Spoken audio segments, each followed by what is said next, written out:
Good evening, everyone. Welcome.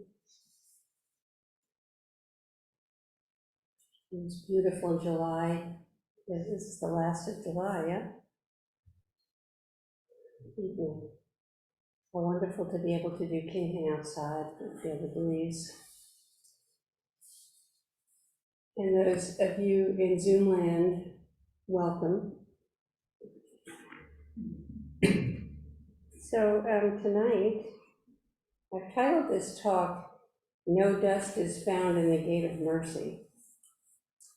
It's a beautiful poetic quote, which is a summation of what we can realize and manifest as our life as we mature in our understanding of the Dharma, and how it actually is a description, is an encouragement, is an inspiration to how to understand this life, our own life, and all of its variability. No dust is found in the gate of mercy is a line from Joido's commentary on Blue Cliff Record, case 65. And also it's found in case 32 of the Gateless Gate poem collection.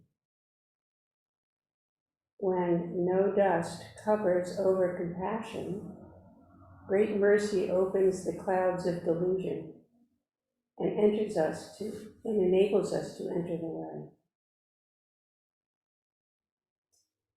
So when our practice is opened up, which may take a while, even a very long while, we discover for ourselves how no dust covers the essential truth of the moment.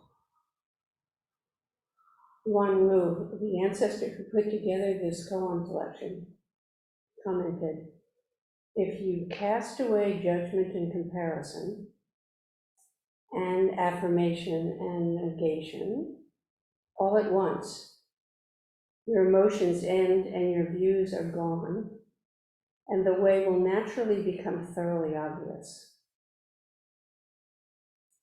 Which is the phrase that any of us who've studied with other Zen teachers have heard. It's perfectly obvious. This awakened state.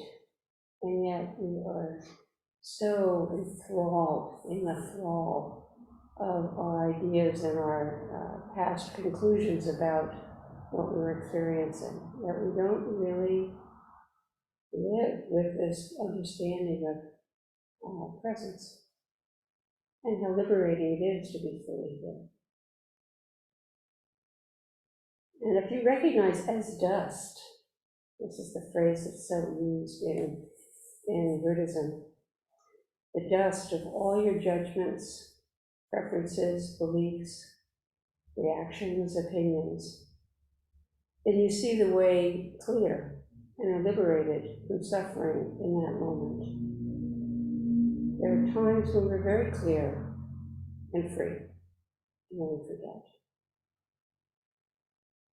This is a subtle and profound teaching that the Buddha offers us, partly because it is so right here, so simple.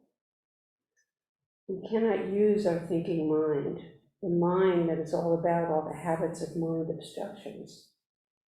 We cannot use the thinking mind to free us from mind obstructions. The thinking mind has a conflict of interest when it comes to awakening. Awakening from the dusty dreams and delusions of the separate self, which we also call the karmic self, all about karma.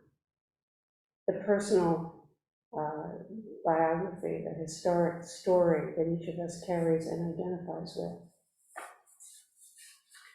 which has a truth to it. It has a descriptive value, that's for sure, but it's partial. And when we find ourselves having to deal with something that tries us, that is utterly trying, that seems to go beyond our ability to see our way through, how do we bring practice forward? How do we bring it alive so that it can liberate us? So that we can remember our innate liberation. The line No dust is found in the gate of mercy. Points us to seeing through all this dust, reminds us that all this dust obstructs and makes up our suffering, is the stuff of our suffering. What seems to be impossible is really also the very way through. Zen uses this image of dust to refer to what we need to clear our way through, to be aware of. You know, in the afternoon when the sun is shining and slants, and you see the dust lifting in the air, just particles. We're filled with mental particles. So simply stated, the way is always found where we are, in this moment, this place, this body, in this narrative, and these conditions.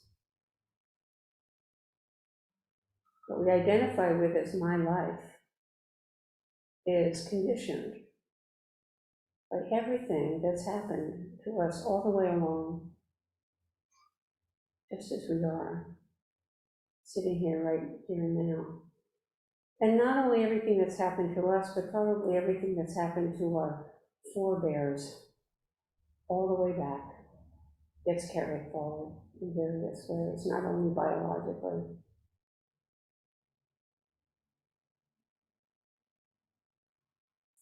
So the way through difficulties is not a matter of changing conditions, but of changing our mind about them.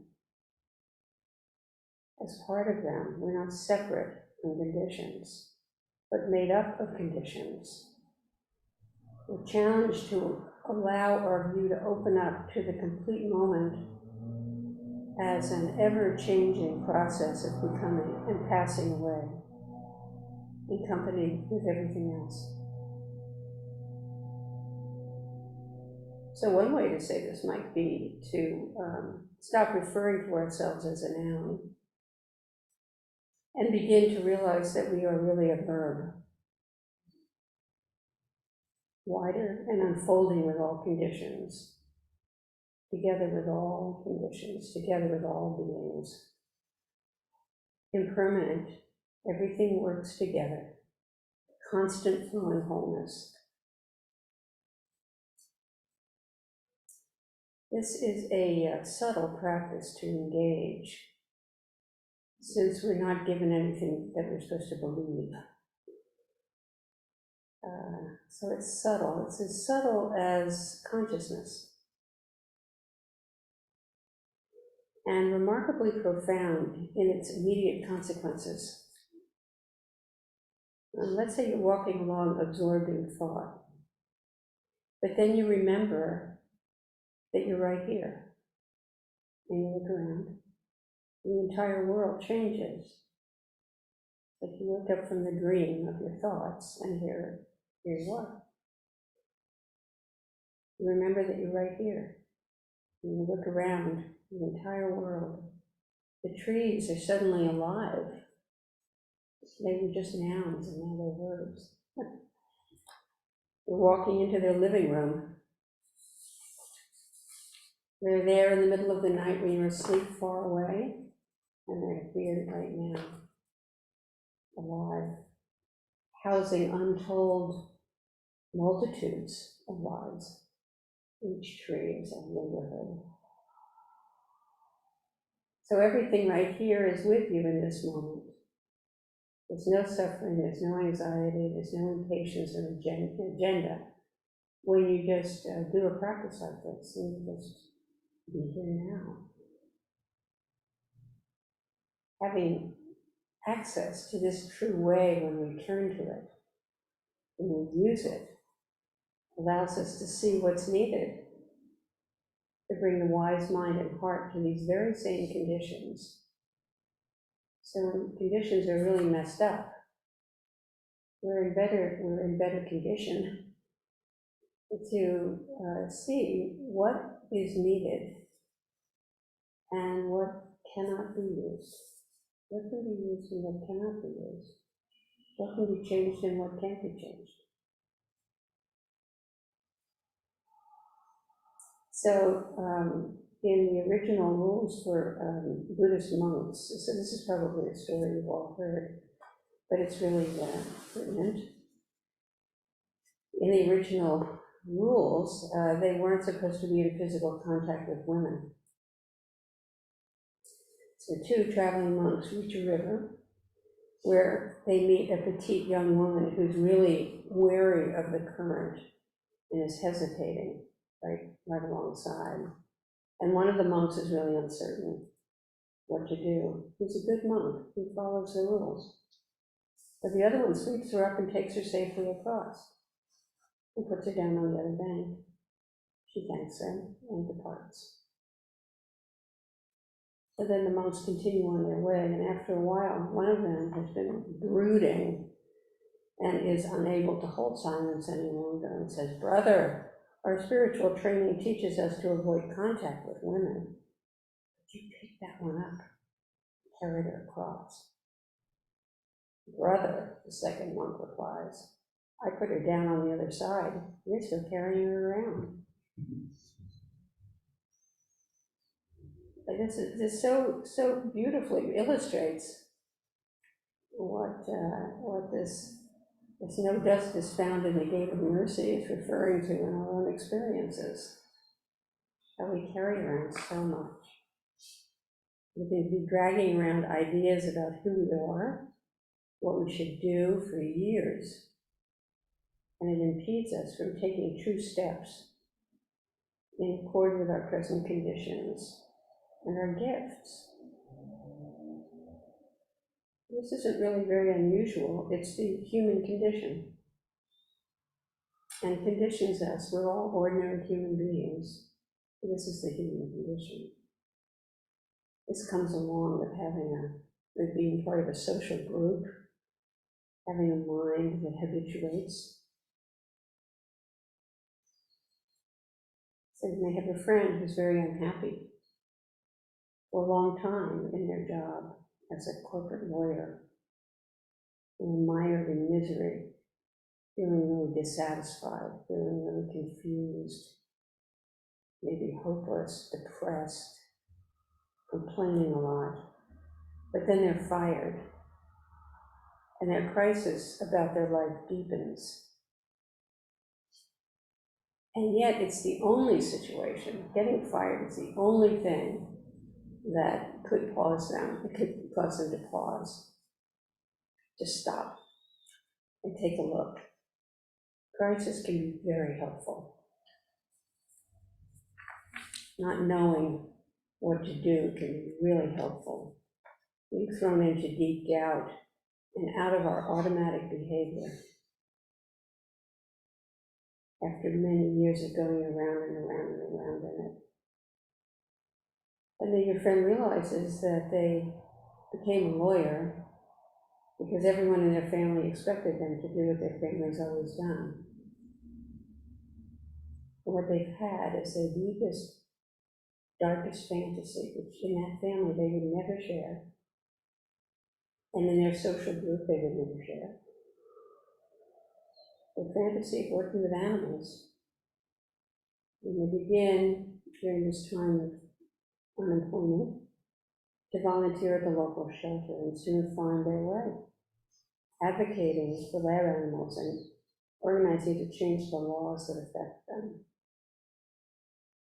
So using what has for years served one purpose in a way that was not in keeping with the value, and reapplying it in a way that really was a contribution.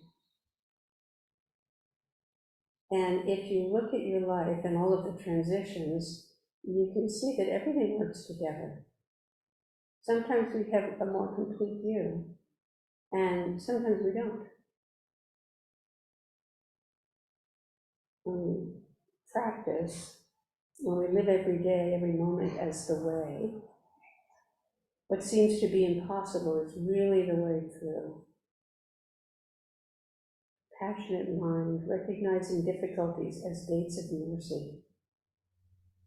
Dharma gates that free us from suffering from our fixity, from our fixed views. when our life takes a rough turn and helps us, requires us, there's no choice but to pay attention and not automatically believe in all of our old assumptions that something is bad or good. And what a difference it makes in our experience of our life to be able to recognize what is dust, what is lifeless, what old suffering taints our choices now, our actions, what clings to us and inhibits our ability to discover our dustless vitality in this ground of being. This is what we call realizing emptiness, openness, just this. We see what is. And from this, of course, all kinds of possibilities open up. What is the relative world and what is the essential world? We're always talking about that in Buddhism, the relative and the essential. And they do work together as one. We chant the identity of relative and absolute. Identity, the same, one. When the relative world gets dense and difficult, the practice of opening and presence is reliable. There's no requirement to live into a life as a problem. There's no rule. It has to be a problem that we have to solve. But rather just a flowing river of conditions to be experienced and guided by, the river of our life. Even if one has been confused for 1,000 lifetimes, says one of the other teachers in the White Plum lineage, even if one has been confused for 1,000 lifetimes, it can all be rendered insignificant by a straightforward clarity that overturns it in an instant of thought. If you go ahead thinking you're confused, being attached to this confusion continues. Ultimately, it only takes an instantaneous insight to suddenly awaken. Many of you have had this experience. And then slowly we learn to trust it as we clarify it, and it opens up more and more. And when the Dharma eye opens, we approach life with this view, this Dharma view. In other words, as soon as we become clear that we're feeling a complaint, we're dissatisfied, we're having emotional pain or confusion, whatever the mind state is that's dominating in the present conditions, as soon as we become aware of this, we are opening the gate of mercy. And then what seemed impossible in these conditions begin to clear a bit into possibility. Even if we're not sure what that might be, we trust that we can see through.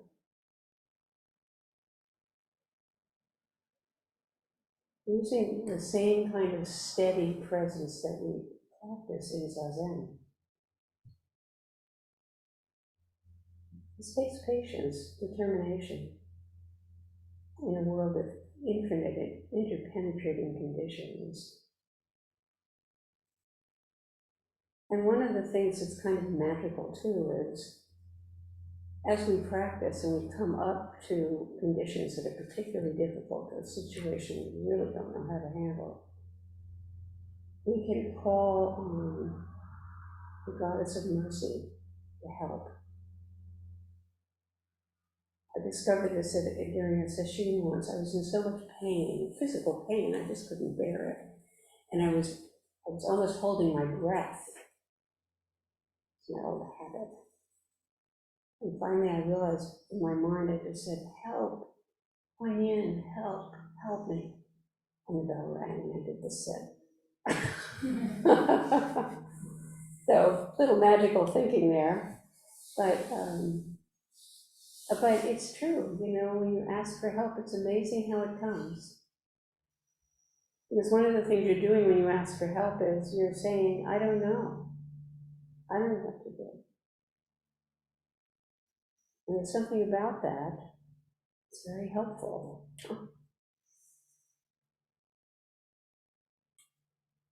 The teachings on compassion are embodied by the Bodhisattva who hears the cries of the world, otherwise known as Kuan Yin, or Kannon in Japanese, Kuan Yin, Chinese, Avalokiteshvara in Tibetan Buddhism, or that's a Sanskrit name.